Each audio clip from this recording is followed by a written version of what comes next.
If you knew you were only 30 fails away from your dream, how fast would you move? If you knew you were only 30 fails away from your dream, how fast would you move? I feel like we too often in this generation look down on failures, look down on being wrong about something, or look down on trying to go for something and it not working out. But in reality, failure isn't the opposite of success. It's the doorway into it.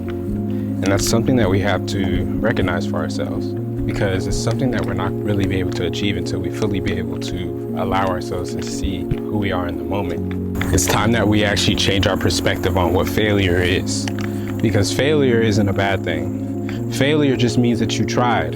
You figured out something that you can learn from. You figured out a new way to approach something. That's all that means.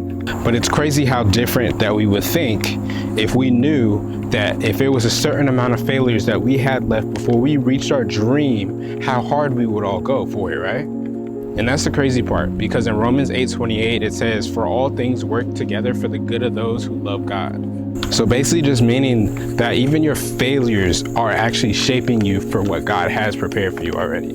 And that's why it's so important to have so much faith in God that even through your failures, you already know that you are bound for greatness. And just by you putting God at the center of your life and being obedient through everything that He tells you, even the things that are hard, even the times where you feel like you just aren't moving forward and whatever it is that you're doing, just having that faith and trust in God the whole time. Because in John 15:5, it says, "I am the vine, you are the branches. Abide in me and you will bear much fruit. Apart from me, you can do nothing." So as long as you have God at the center and in everything that you do, everything is always going to be okay. Just keep your faith, keep your head up, and keep prayed up.